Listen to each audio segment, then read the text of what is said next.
Kia ora and welcome to the Aotearoa Rugby Pod as we look forward to the semi-finals of the World Cup in the context of what was an incredible weekend of quarterfinals, four outstanding games, particularly the France-South Africa game and the All Blacks versus Ireland game, two of the best rugby games you'll ever see in your life. We'll get into those. Have they all played their finals? You have to ask, because they were all final quality games. The guts, the glory, we'll talk about it all. The psychology and the science of recovering from a game like that and managing to be up for it. We'll talk a bit about Ireland and the choke. Is it a choke? I don't know. It was a great game of rugby and why they can't get over that hurdle. South Africa, their innovation in and around HIAs and around the rest of their game. Another superb outing from them, including some really interesting approaches to certain aspects of the game. And Sam Cane, put respect on his name. We'll be getting into that as well. So, joining me, James Parsons, ever. What a weekend. Oh, mate. I couldn't agree with you more. I think those, we were so excited after that Irish-South African game, but those two games on the weekend, the other two quarters were great as well, but just the intensity and the level of physicality in New Zealand, Ireland, and obviously the one on Monday morning, South Africa, France, just simply sensational. It's just what the game needed, I feel like. I feel like a lot of fans that have probably fallen out of love with the game have definitely jumped back on the bandwagon. It's great for All Black supporters as well. I was extremely proud of that effort they put in. I was certainly in that camp. As a cynical journalist, I spent a lot of time following the All Blacks, and I suppose I'd fallen out of love. I felt kind of disenfranchised, disenchanted, having followed them closely and been involved in the NZR machine. At times you become cynical. I was out of my chair. Oh, yeah. I was shouting stuff. I was leaning into every ruck and maul like I was clearing bodies out, I was yelling so much, my daughter started crying, the poor girl. She didn't quite know what was going on at 8 a.m. in the morning, that there was bringing that much entertainment. But, it was just an awesome moment. Yeah, and Bryn Hall can join us from Japan, not Hawaii, Japan this week. Bryn, your heart won out over your head. New Zealand over Ireland. Yeah. Oh, God, I'm not going down that track. It certainly did. It's, look, just what a result. I think, you look at the way the game started, we'll go into a lot more detail, but 30 phases to start the game and then 37 phases defensively to finish that game. I don't think I've ever seen a team defend for that long of a period. And if you talk around being proud, I was a pretty proud Kiwi being in Japan watching that because, you could see when the final whistle went, our men were just absolutely had nothing left in the tank. So, and then even the French game as well, Dupont, man. It's almost a shame that we don't get to see him anymore, guys. Because, God, he was unbelievable. So, I look forward to seeing and talking around that result with the French and South Africans as well. I saw an interesting thing on TikTok. Now, someone had to explain to me how to use TikTok to start with. So, but interesting thing on TikTok from Will Greenwood. He said rugby's not won on paper or algorithms or by supporters' opinions. It's won on downright dirty, dogged mongrel. And that is true. Yeah, it certainly was for those two test matches. If you look at the defensive effort of the All Blacks and South Africa, probably all the opportunity was with Ireland and France in terms of the statistics, in terms of territory and possession and opportunities in the 22. But we spoke about the defence needing to be red hot for both those sides because Ireland and France, have shown such impressive attack. You got the flair of Dupont, which you sort of don't know what he's doing. He knows what he's doing, but he's very hard to defend. And then the structure of bodies in motion of Ireland, for the first time, it just looked a little bit laboured in that last period. And I suppose that pressure and expectation of winning, just added to that frustration. We talk around the breakdown area on the offensive side and the defensive side. Look, Sam Cane in that first 20 minutes and Adi Severe, and they were men possessed and around getting turnover breakdowns very early in their game to try and slow down their ball. And I think for Ireland as well, they were a little bit isolated in a lot of their runnings early on, going back the same way. And I thought defensively, our identifying where the attack was really good, both sides of the ruck. And then I was a little bit worried around defensively, us, making 230 odd tackles. But what I was really impressed with our defense system was that if you look on the edges, the likes of Adi Severe, our loose forward trio, even Cody Taylor, who was defending on the edge a lot in face play shape, were really good in and around their connections and identifying who was in front of them and then making those tackles with that animation that the Irish were doing. So look, I was a little bit worried because they weren't going to bring that line speed, but the decision making and the connections that the All Blacks boys, especially our loose forward trios and our forwards in those positions, the areas that I talked about, were really, really good. We tap it at 90%, and you look at Ireland, they made 302 passes to our 150. So they put us under a lot of pressure defensively, and then the breakdown area as well, we'll touch on. I thought we were very, very good at around that, both defensively and our attack as well. Cody Taylor, some of his defensive efforts, getting back, making that tackle after a line break, he did double efforts. His acceleration, he came with the line but then accelerated to shut down any sort of bodies in motion and get guys ball and all. I thought it was the best test he's played in some time, maybe the best test he's ever played. He was.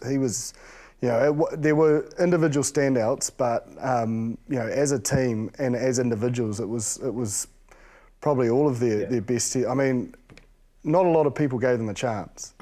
There was talks of, if you use Johnny Sexton for example, during the week he was talking about, when he was growing up, you couldn't dream of Ireland winning a World Cup, and he was like, now we're making it a reality, and it's like, well, mate, you're at the quarterfinal. There was quite an expectation that this was just going to be a walkover. They took it personally, a lot of those players, and you heard Artie say after that they held on to some receipts of what sort of went on in New Zealand, and they, I suppose, got the payback that they were looking for at the biggest moment. If you look at the All Blacks previous in the World Cup, we're probably the team that's like Ireland, and we're like impeccable in between, and then for some reason we've always had our hurdles at, getting through World Cups. And it's like, I don't know, if you ask the fans, would you be happy to go through what we've been through if we go on to win this World Cup? And I think most fans would say, yeah, we'll take the World Cup. Yeah. You certainly do feel for the Irish in that way, because we can relate. We've been there. 5 straight World Cups, wasn't it? And it was tough to go through. So what happened, Bryn, with the All Blacks when you're looking at them getting over that hurdle that Ireland need to hold on to in order to turn around 8 years of being the best in the world and not getting anywhere when it came to the big dance? I don't think that they're that far away. If they meet another team in their quarterfinal, they probably go through a semi-final. But the way the draw was, they played the All Blacks. It was like a final, and they weren't able to get over the hump. But to finish off that question, Ross, it's maybe just going a little bit deeper, accepting that it is a bit of a problem. It's a problem now they have in that squad, and the players, the leaders, and the management really going deeper, like the All Blacks did with Richie McCaw when they lost that 2007 final, for that pressure that we had. Yeah, I think they did a couple of things after 07. One was what Bryn says, but I think what they stripped it back to is what do we stand for? And then once they got clarity on what they stood for, then they held themselves accountable to that every day.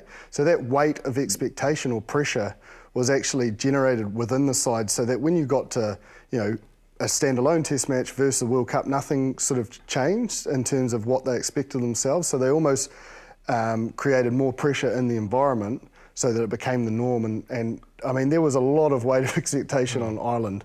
And I think out of the back of this experience, they'll be better for it having experienced it.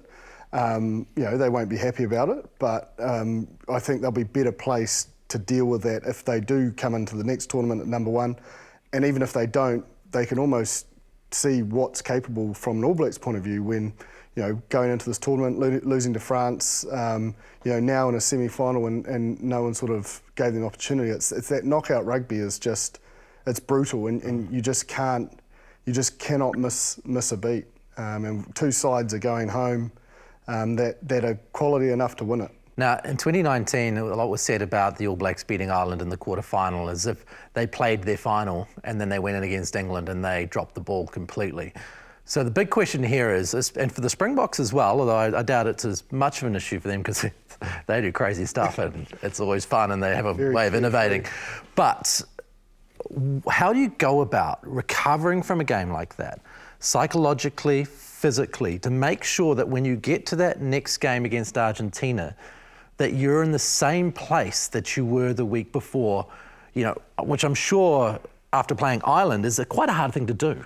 Oh, massive. And I think the first few days become critical. Like, obviously, recovery is straightforward from a physical point of view. They'll have processes in place with Nick Gill and that. But I suppose from that psychological point of view, like that week would have taken hell of a lot out of them mentally, you know, because there was a lot of, you could see the passion and the want and the desire, and, you know, Aaron Smith at the end and all of what it means. But I think actually just getting away from rugby, like a lot of them got their family over there for the first few days and not rushing into, you know, Argentina and, you know, trying to sort of solve the issues of that.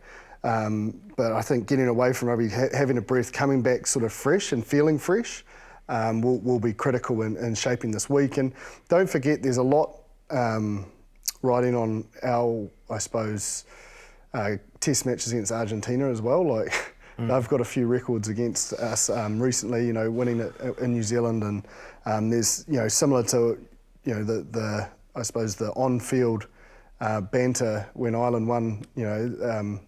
Argentina have certainly served some out. So within the squad, they'll have a few, as they call it, receipts on this. So I think that their focus is there. But I think the most important thing out the back for this side is they'll, not that they didn't believe, but man, they have to believe they can go on and win this thing now. And I think that will be quite, you know, refreshing mentally, rather than that weight and pressure of everyone just, you know, thinking you're not going to be able to do it.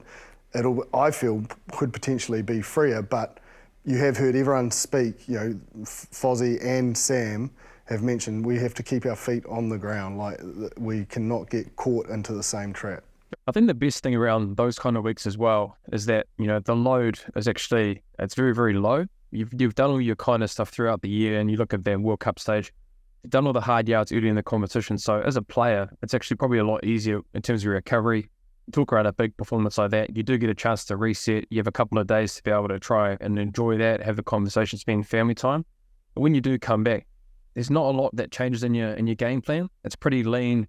You've got a really clear understanding, and it's probably more so the recovery element earlier in the week. So the abilities to go have coffees, to be able to go talk within your teammates within the team room and talk, go in that kind of really deepest prep is really easy in those kind of final weeks because not a lot changes. So I used to always enjoy those weeks. I'm not obviously at a World Cup, but playing, you know, back-to-back quarterfinals, semi-finals against, you know, New Zealand teams, I always found that the conversations that you had off the field were way more important than actually being on the field because all that work's done earlier in the competition. I think that's what's interesting about this Argentina lineup is when you look at what the All Blacks did well on the weekend, it was the areas that they've failed in the two times that they've lost to Argentina.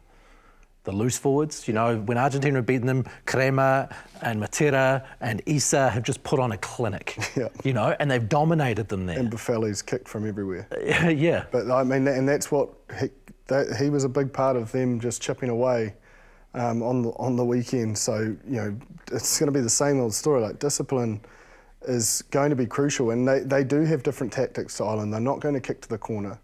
And early on in the game, they are going to take their points, and that scoreboard pressure, as we've seen, creates its own internal in-game pressure. And I felt like that's what we saw for the Irish team, is they probably hadn't experienced that internal game pressure of that scoreboard of sort of chasing and being behind and watching the clock run out, and that's when probably the first time we've seen their attack fail in that last sort of period. You'd have to think they're a team that can go phase after phase after phase. They've got the same system. You almost thought they were going to break them down and win, but they just didn't have that punch. And I suppose we have to talk about, and I've been proven wrong in this, because I did say Ireland, I like the way Ireland had named their main 23. They had big minutes, and maybe, you know, you look at the management. I think the South African side, we got sent something last week, the South African side and the New Zealand side were the most balanced minutes in terms of the teams that were going into the quarterfinal. And I think that will pay dividends this week. Probably like going into last week, maybe not as drastic, but after that big collision-based game for both sides, it probably sets them up really well going into another semi-final. I think the South Africans probably are the best at having changed their side up and played in multiple different ways, aren't they? They will try things and they'll do different things, Bryn, where they're happy to then go into a semi-final and say, we're making 7 changes from the team that beat France, whereas New Zealand's more likely to be, okay, we're sticking to our guns. Yeah, well, that's the great thing about the depth of the South Africans, isn't it? And look, I thought for that French game, when they brought on their reserves, they had a massive impact. And you look at Faf de Klerk and Andre Pollard coming on early doors. We talked around thinking that Andre Pollard should have started, but, you know, look, I thought the box game management, the way that he played in that first 40 minutes, probably set up the team then to bring a Pollard on and change the game plan. And goal kicks being very, very important that we talked about at the back end of the game was massive. And you talk around their scrum, their set piece, their big men coming on to be able to win collisions and be able to win that contact area. They've got it really good in and around their bench coming on and really having a massive impact. And so, that's where I probably thought with the Irish, I know we're going back a little bit, but I thought their bench didn't do as much as that, the South Africans or that we did. I think the likes of taking, Van der Fleer off.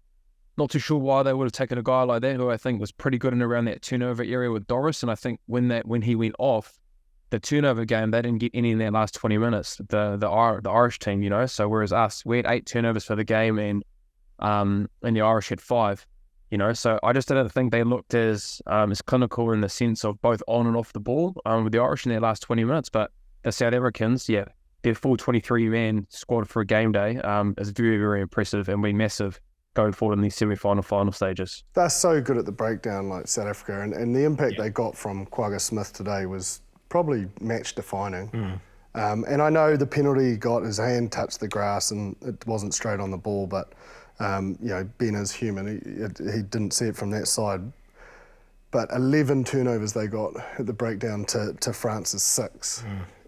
Which is massive. I know they had not much ball or territory, so they had more opportunities at the defensive breakdowns. But that is quite a substantial number. When you look at what was it? 68% territory, 60% possession to France, and they couldn't put them away. And it was all because there was just these efforts at breakdown turnovers at crucial times when they were just getting momentum. And that was the winning and losing. Great kicking from Pollard to get them ahead. But again, I think the breakdown was the point of difference in both games. Bryn, one of the amazing things about the All Blacks that I found in those last 5 minutes was how disciplined they were to not put their hands in, not come in from the side, as Ireland mounted phase after phase after phase.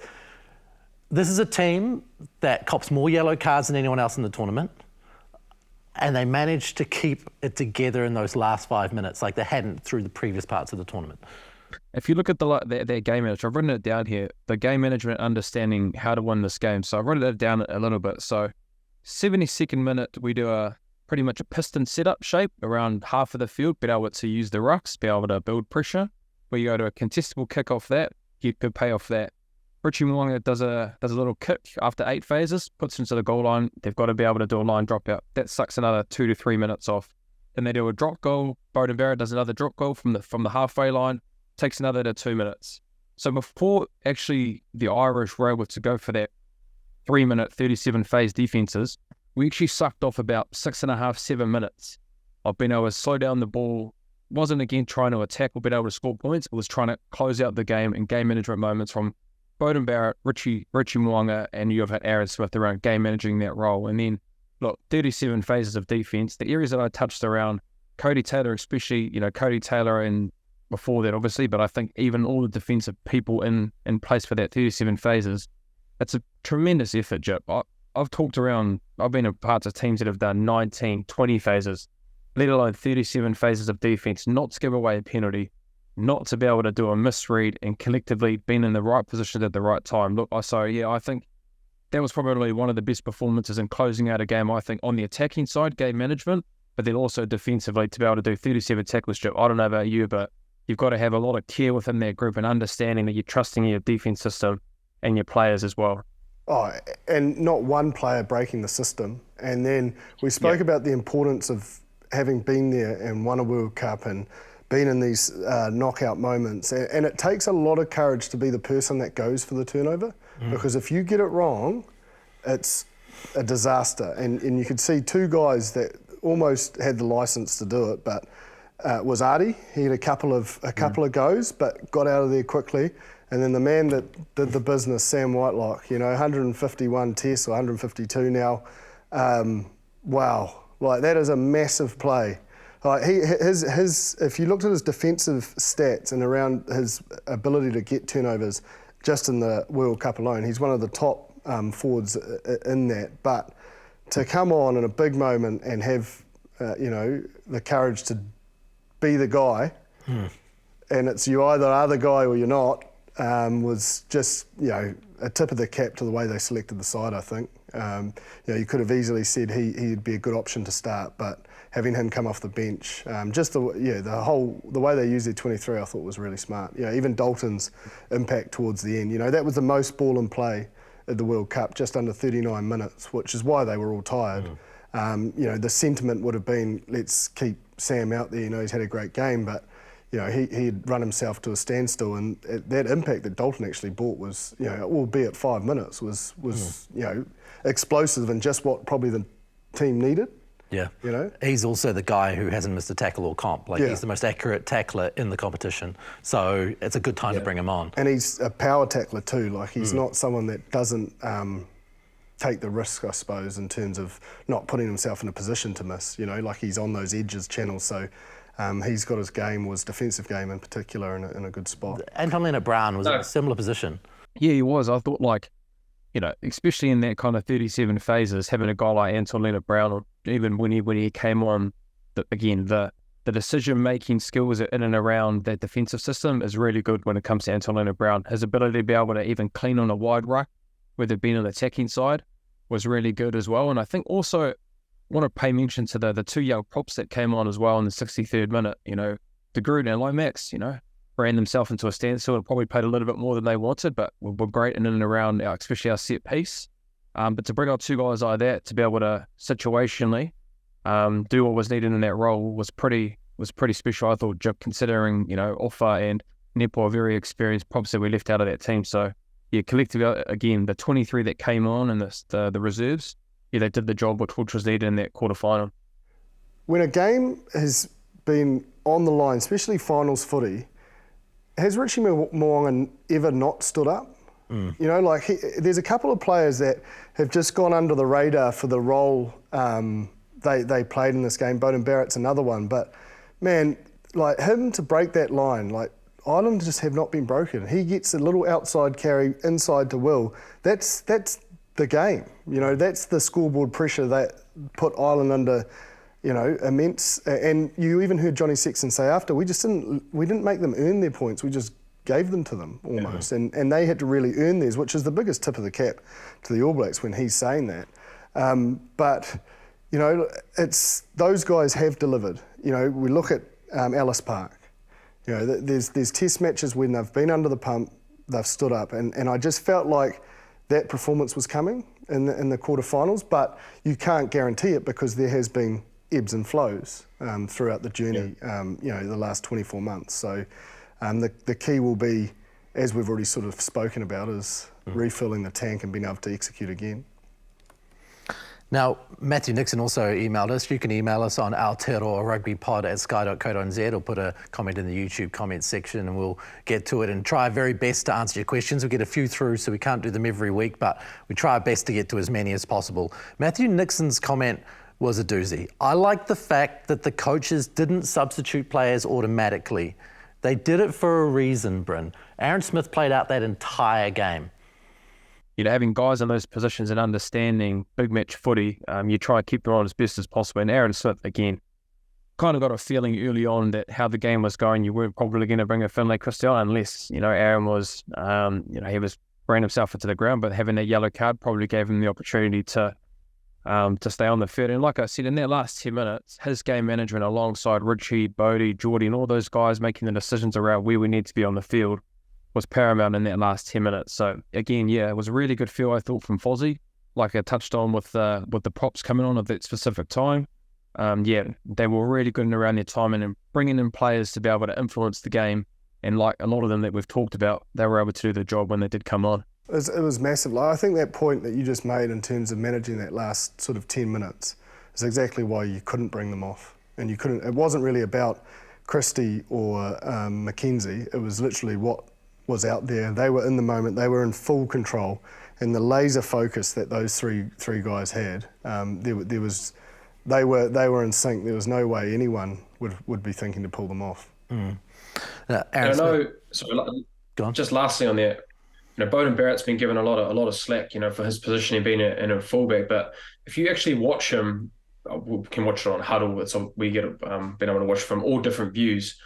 you look at his communication when Richie isn't at a ruck or Geordie's in at a ruck and he's in that second pivot role, his communication skills in and around talking to specific players, telling them what the call was, he was the guy out there being able to give those communication skills. And that's why it's so important, I believe, that a guy like that at fullback who has a really good understanding as a 10 was great in and around that game management and helping out Richie, Aaron, and Geordie in those situations. So, yeah, big pat on the back, I thought, for Bodie in that positioning as well. Don't underestimate his role defensively with his voice either. That defensive performance comes through a lot of connection and clarity. That last 37 phases comes from everyone being on the same page and understanding, and the guy at the back is the one that gives you that understanding, with probably your halfbacks as well. But from a forward's point of view, he just put them in the right position and they just had to execute the tackle and make sure they remained on side. So, those three guys, and like you say, to Bodie in particular, big players step up in the big test matches and they did it. One of the other big plays in the game was another, what seems like innovation from the Springboks coaching panel. Jack Nienaba in the post-match interview spoke about how the coaches can help call an HIA. There was an interesting moment where Peter Steph Toy went off, then Bongi and Manambi went off, and it appeared to be kind of like rolling subs towards the end there. Now, technically in the rules, the match doctors, the team doctors, officials can call for an HIA, but a coach can't. But in the post-match press conference, he suggested that they called for it. So I'm presuming that means the call went from them to their team doctor to pull one of their own players off for an HIA at a time when they needed some fresh legs, maybe. It's definitely the first time I've heard a coach say that they have called an HIA. But with the focus around concussions, it is almost impossible to argue or say it wasn't genuine, because, I mean, if you do that, it is a subjective point of view. And if they saw a player getting hit and they mentioned it to the doctor, like, from my point of view, if it actually happened, then absolutely, like, no problem with it. But it was very convenient timing. But I've said it before, and this is what I love about this coaching group and this side, is they are who they are. Like, it won't bother them that we're talking about it, anyone else is talking about it. They'll be... It's the utmost compliment. Yeah. You know, they had Dion Ferree there who can play hooker and flanker. They have this ability to move them around. It's hard to imagine it wasn't thought of beforehand. They're smart people, Bryn. They do it right. So the preparation, you talk around bone deep preparation for players, that management group and understanding the rules and getting at what they need to do, they do it every single time. So I'm not going to say anything more around it because it was very good timing in the sense of how they did it, but they did everything by the rules by all accounts. There's no punishments or anything. So fair play to them in their innovative ways to be able to do it. Big Bad Russie was giving the old cover the mouth as he was talking on that last 10 to 15. I don't think he sat down. He was going hell for leather on the old microphone. The lights were gone. Oh, yeah. He was just yelling. Yeah. There were no lights left. No. There's no time for that. There's no time for those games today. He definitely, you feel when the game's in the balance, he really is the main guy, isn't he? Yeah. You know, he seems to be the one that has final say when it's right on the line. He definitely is. And a lot of their plays were so clever, like that little tap penalty play, even though it didn't necessarily make do, they had something cool in there. They could have gone for the posts. That could have cost them the game. But they had a little play there and they went for it, you know. And Cheslin Colby coming in for a drop goal at halfback. Yeah. I mean, all those could be the difference. Well, Cheslin Colby, the difference was quite possibly the fact that he charged down a conversion. Incredible. I actually forgot about that. Is it the Boks? Are the Boks the team that now should be considered favourites, considering what we know about them? Not to go past us, you know. I think he did last week. Jeez, he's bloody taking it too. Hey. Well, in terms of the Irish team for me was the biggest scare. I just think with how they played and what they were going to do to us, more so on the attacking side, and what I was thinking defensively, I was a little bit worried in the sense of what they looked like for us. But you know, South Africa beating France the way that they did, very opportunity. You know, to be honest, the tries that they did score were off pretty much 50-50 contestables, especially the first two, and being able to use that click attack for one of their tries as well. they were pretty clinical in the opportunities that they did have. So I would say South Africa and New Zealand would be pretty similar. I'd probably go New Zealand first, to be honest, if I'm being honest, due to that result. But, South Africa pretty much there or thereabouts. They're pretty much 1A and 1B, I think. There's not much between them. So, but South Africa, what I have liked is that if they are going to start Lebop, they've got that attacking prowess that he brings and what he's able to do. And I thought his game management and around his contestables is really good. But then, when you can bring on a Hondre Pollard with that goal-kicking element, along with their bomb squad of their scrum and then their big forward packs that come on, again, I think if the All Blacks do get through that semi-final stage and end up playing the final, very similar to Ireland, the ability to stay on and being able to be ruthless and disciplined how they were on both sides of the ball will be important against that South African team as well. I do think New Zealand and South Africa will be in the final. One concerning area probably for, if you look at both sides, one area that would be concerning for the All Blacks will be Māori. That's sort of where South Africa took them apart at Twickenham, and where Ireland, had Geordie Barrett not made the play of all plays, they would have probably won that Test match. And then for the South Africans, it's their rush D. Now I know it works, but they tackled at 79% against the French, 14 line breaks from France, so they couldn't finish them off today, and there was some great desperate defence getting back. But I feel if you give that amount of opportunity, and I suppose New Zealand know it's coming, so it's whoever can fix up those, I think, are the two key sort of weak. I'm not saying the South African defence is a weakness, but missing that amount of tackles is going to put you under a lot of pressure. And yes, it wasn't, France made some of them connect, but they had a lot more, like 14 line breaks, and they didn't win that game is pretty surprising. So yeah, I still think you have to say the Boks are there because, like I said last week, I think they have the ability to play. You don't even know how they're going to play, but they've got the ability to play any which way they feel in terms of their bench makeup, first five makeup. So they're the defending champions. You'd have to give them the favourites tag, but I don't mind that. I feel like that chip on the shoulder for the All Blacks and that little underdog mentality when no one expects you to win, which I think is probably different this week for the semi-final, will be key going into that week. Twickenham will come into play, I'm sure, in that final week. We're getting ahead of ourselves because Argentina and England are still in this competition. We haven't spoken about England at all yet and their win over Fiji. Another close game, another really exciting encounter. What do you think about England, and do you give them a chance? Because actually, if you look over the last few years, England and South Africa have gone 1 for 1 for 1 for 1. They've both won 4 out of the last 8 games. Oh, the Maul battle will be interesting. Both sides back themselves Maul time. I think just their attack still, 9 visits to the 22, 2 tries. South Africa are going to be a tougher opposition than Fiji. England tackled at 83% as well. I know Fiji are actually, that's probably not too bad against the Fijian side.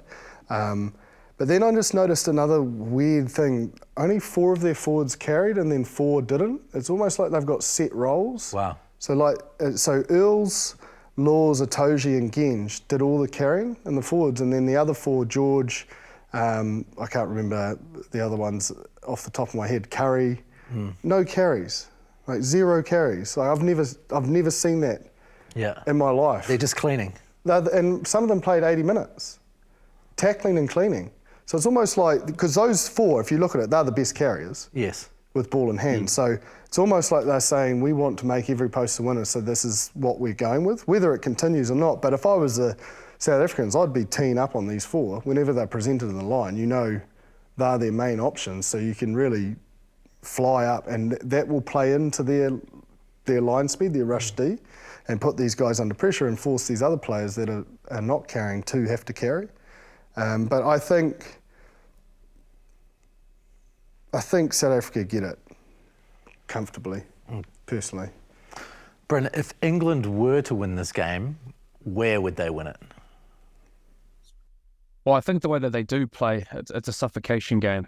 You know, the way that they're able to kick the ball along, don't want to play inside their half, and the effort areas that I talked about last week in and around their ball chase for them when they do chase it very well and the team doesn't kick off that and they get a line out inside their own half and the other team's half, that's when they kind of go to work with their set piece, their line out more, and then being able to, I guess, be more attacking in their face play shape, and obviously not with the only 4 ball carries with their forward back.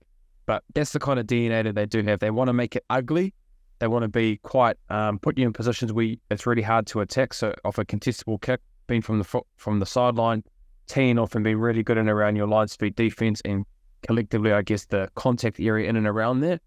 That's how they will try and beat the South Africans. But yeah, good luck to the English team to try and do that. If you want to make a lot of tackles and play without the ball, the way the South African team has showed, they're not afraid to be able to hold onto the ball for long periods of phases with Lebok, Willemse, and Co that they have as well. So I think South Africa will get the job done pretty easy, I think. But you know, I think that's the DNA of how England will try and win this game. Whether they can do it or not for the full 80 is yet to be seen. But yeah, I think South Africa win this one quite comfortably. They're going to, if they're going to win it, they have to take risks. Like the moment their attacking plan doesn't take a lot of risks. Yeah. You know, as I say, 9 entries into 22, 2 tries is because it's just too easy to defend. Yeah. So they are going to have to offload in contact. They're going to have to, you know, find that sort of DuPont magic that breaks down rush defence and creates opportunity. If they can do that, because there's no doubt they'll get opportunities in the 22. They're very good at getting down there. Like every game they've shown they can get down there. It's just getting the ball across the line. You talk about people taking opportunities. Well, South Africa and New Zealand were the team that had the least opportunities in the 22 but took the most. Yeah. Yeah. And that's the difference right there. Let's have a quick chat about Fiji before we move on. Obviously, one of the movers and shakers in this competition. They probably weren't as good as we thought they would be towards the end. You know, they didn't quite build into the comp as much as maybe we felt they would, but they were still quite impressive against England. Yeah, they still could have got to a semi. Yeah. I think they'll be disappointed. I think if there was ever an opportunity in the form they had and what they showed And the draw they had. This was their time to get into a World Cup semi-final. They're the sort of side that if they just had one of those days to click, they could have gone all the way to the final. But it just wasn't to be. They lost their momentum. The one pleasing thing, I suppose, is once they beat Australia, they could rotate their squad, which gave themselves a better opportunity in this quarter-final. But in the end, England, just sort of, smothered them. And into the corner, and big players stood up like Farrell. And Lamani kept on hitting the post. Which didn't help either. He hasn't, which was the difference against Australia, is their kicking. I think Kuravoli, all those things sort of play. I think you're going to give the Southern Hemisphere a pat on the back, though, we need. Oh, yeah. Yeah, considering, look up north, it was pretty much getting a clean sweep from some articles, journals over there. So it's Sir Clean Woodward. Sir Clive has said Northern dominant. To have 3 Southern Hemisphere teams in the semi-final stage and only England, and at the start of the World Cup, England being in there, we definitely didn't think about that. And I know the draw was obviously with the Irish and the French, but Southern Hemisphere teams, there's 3 of them. So outstanding. Yeah. Outstanding. And if Australia weren't so awful, maybe there would have been an even better chance. but they truly were awful. What I find, I suppose, funny about it. What's that? There is an Australian, Michael Cheika. Oh, there we go. Michael Cheika. He knows how to take that fourth. Yeah, he knows how to take a team from nowhere to a World Cup final. Michael Cheika. Yeah, they'll have to sort out their ruck defence. Couple of tries went through there. Wales obviously saw it. They came back in with inside balls, so I think the All Blacks should be licking their lips. And it does bring up the discussion of Roygaard. That's his game. Like, if you look at the opposition, it is suited to his sort of running in and around that ruck. It suits I think it suits Will Jordan the most, but it would suit Leicester and Mark Talia, but just that hovering winger role with an inside ball off Richie Mo'unga. Even the old school Wellington, cut, drop Geordie underneath. So he cuts with Mo'unga and feeds on the inside to a blindside winger coming through, because they are I don't know if they get worried with what's happening out there. They get a little bit too spread, but it'll be on for Aaron Smith to run. And even if they overcompensate in that place because they made so many errors, that'll create obviously the space on the outside. So there are opportunities for the way we play, and it does suit us in and around some of their defensive frailties. I think one thing as well, I think with the way the Argentinians played, they kicked a lot of ball away. A lot. And been able to, and even their connections in and around their kick chase, man, with the likes of Will Jordan, Mark Taylor, Lester, even, Damon and Bodie there as well, they'll be licking their lips. If they're going to kick it long and give them that many opportunities to counter, I saw that's one area I think the All Blacks will be pretty excited around, because they had 34 kicks and had, over almost 1,500 metres worth of kicking. So there'll be a lot of good counter-attack ability opportunities for our All Black boys, and so they'll be licking their lips, I reckon, seeing those pictures from the Argentinians on the weekend. A couple of key areas though, 7 penalties, only 2 in the second half when the game's sort of in the balance. Like, their discipline has been an issue previously, but man, the trend they've shown as they've got through this tournament is pretty impressive. 12 turnovers with 60% possession. Like, that's accurate. That's pretty sharp, and it's, they had 11 offloads, so they're starting to get their offload game going. They had 3-second ball at the breakdown when they got into their half, and they won 9 turnovers at the breakdown. So this will be a real test match. This won't be.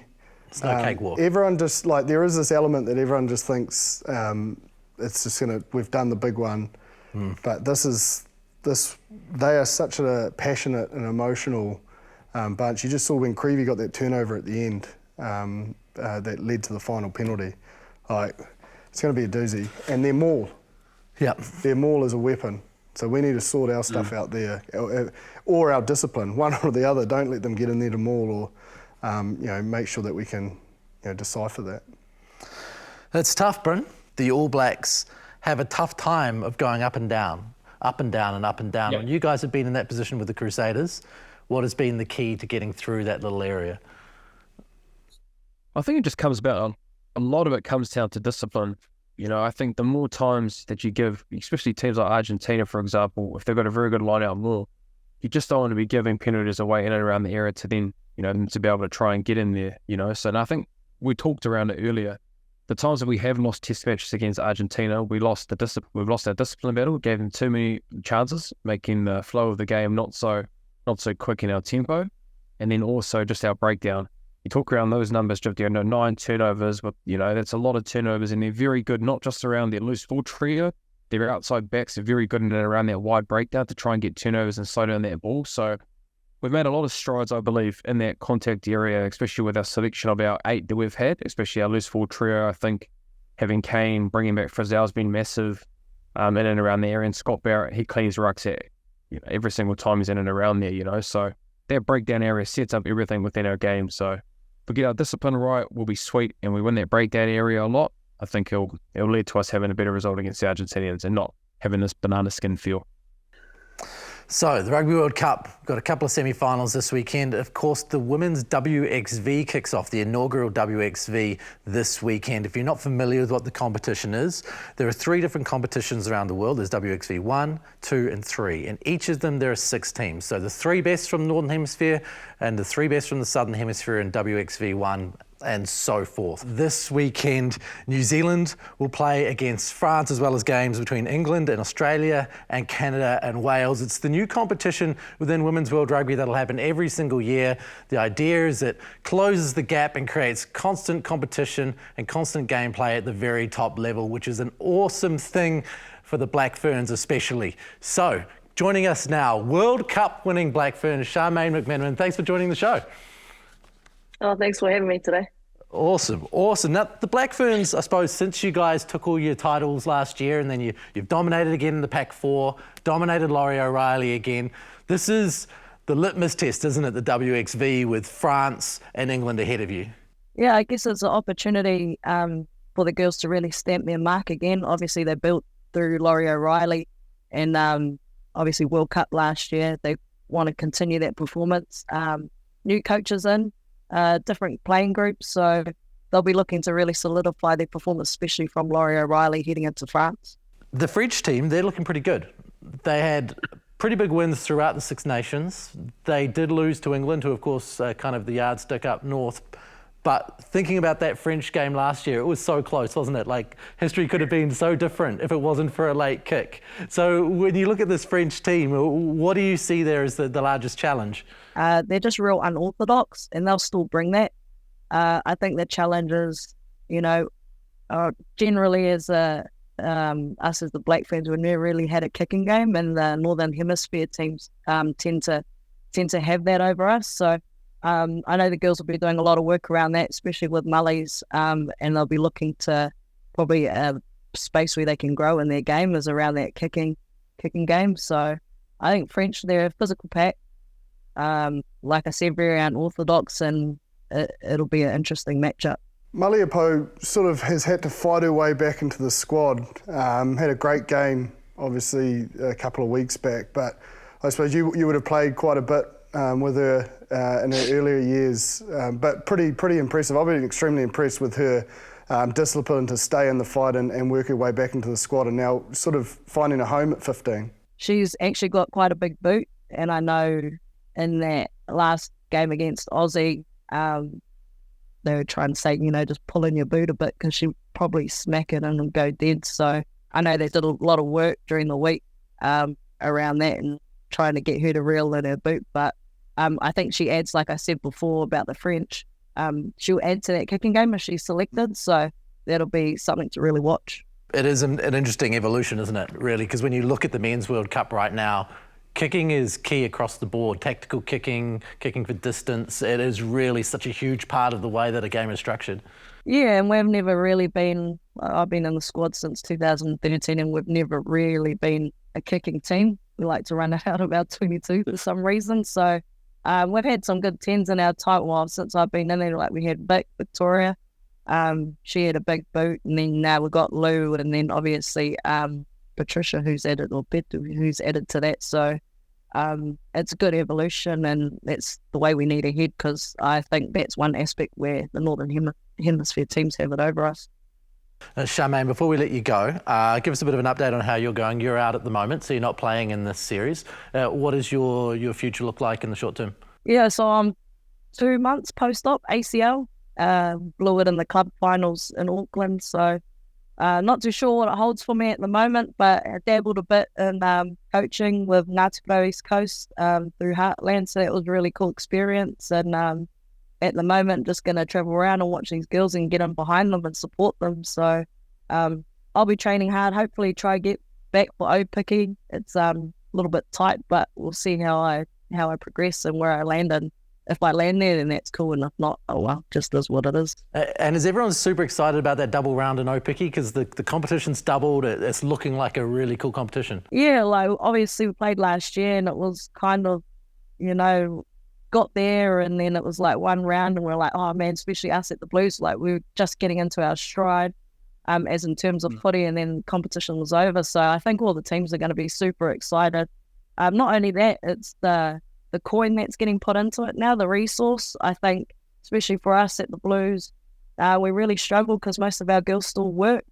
So we found that girls were getting overloaded with content, having to be full-time Thursday to Sunday, and then having to go still work pretty much 40 hours within those, 3 days of the week. So we found that really hard with our group, and we had to have like a deload week of like rugby because it was just too much content. So having the money, the retainer being put up is awesome for our girls that aren't contracted. That gives them the choice to be able to actually put their full time into footy if that's what they choose. So that's a real awesome progression within the competition. And you talk about that content overloading. Obviously having that extra time in the pre-season should probably help alleviate when you get into the sort of round robin fixtures. Yeah, like there was a restriction put on the pre-season stuff last year. You could only do like a couple of weekends. But yeah, like you said, if we can like front load with that longer pre-season, whatever that may look like, that will help those girls immensely, so that when you actually come to just being together and playing those couple of days, everything will flow a lot smoother. As you know, you'll be able to play a lot freer than what we were in that condensed competition. So your brain was just full, was it? There was just no room left in there once you finished your 40 hours, you got out of rugby, you just want to go to bed. yeah, like the girls were just burnt out, eh? Like we were quite lucky because we're contracted, so obviously we just do footy, and it's small things like skill set stuff, and then you're talking about maps, and it's quite a lot of content for some girls because they come straight out of club, they go straight into Opiki pretty much. So if you think of the content that's been given at club, and then you're going to a super, it's a big jump. So some girls handle it really well, and then some are just overloaded and put work and whānau on top of that. It's just like it's just amazing how people even done it last year. So big ups to all those wahine that got through mahi, whānau life and playing footy all at the same time last year. Absolutely. Hey, well, thank you very much for your time, Charmaine. Really appreciate it. Enjoy the holiday following the Ferns. Yeah, thanks, will do. We look forward to seeing that competition kick off and progress in the years to come and help develop the women's game across the board. So before we go, let's head back to the Rugby World Cup and quickly have a look at what this weekend looks like. Jipper, we've covered pretty much everything off, really, haven't we? But what I really want to know is what you think will be the winning and the losing of the All Blacks versus Argentina. What is the one key area? Loose forward trios. I think they'll control the breakdown. We win the breakdown. We've seen it time and time again. You'll win the game. Bryn? Yeah, copy and paste. If we get our breakdown area, it sets up everything. And Jip talked around the opportunities that we're going to have, especially on the attacking side around the defence of the Argentinians. But if we don't get our clean out right, it's shown their turnovers within their loose forward trio similar to us on the weekend.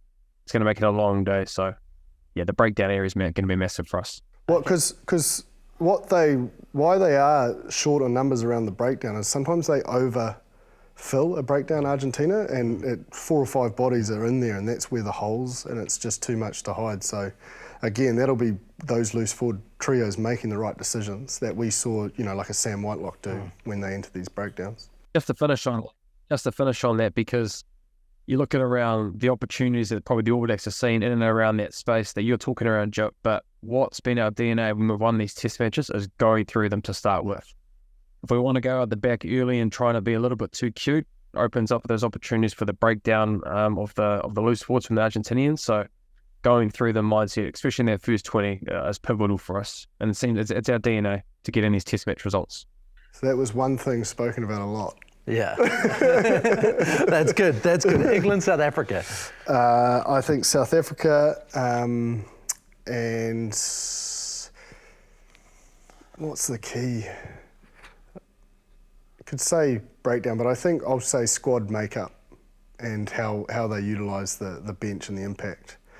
Because England need to spice something up. I just don't think they need like a Tuolangi performance, attacking performance that sort of sets them, like a Bundyaki, really get them across the gain line, in behind the South African defence, which is hard, and that should create opportunities for offloads with that rush D. So I do think their squad makeup and how they bring the game home will be critical.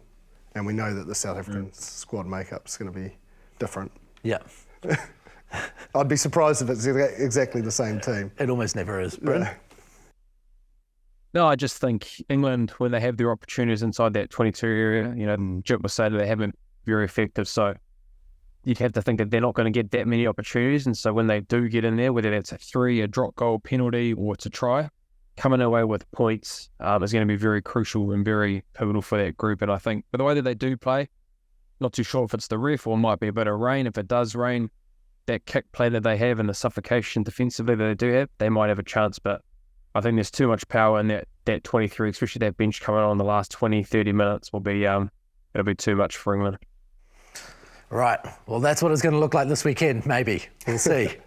It's pretty hard to pick. And when you pick, you've got to be ready to say, I'm sorry, I got it wrong, because this World Cup has been full of big opinions. It's the first time Bryn and I have agreed on the same picks. Right. So, huge semi-finals. You can catch all of the action and all of the fallout with us on Sky Sport, on Rugby Pass. Catch us at an audio podcast as well. Thank you very much for engaging with us. Send us some emails or get into the comments section. Aotearoa Rugby Pod at sky.co.nz. We really look forward to getting into breaking down these semi-finals and see who's in the final. Once again, Jibber, thank you very much. Cheers, and Bryn, enjoy your Bronco. I'm sure you're going to love running this afternoon. Yeah, hopefully, boys, I can come in next week and tell you that I got a good score. So Yeah, looking forward to it. And thanks, you all. See you next time here at the Aotearoa Rugby Pod. Mā te wā.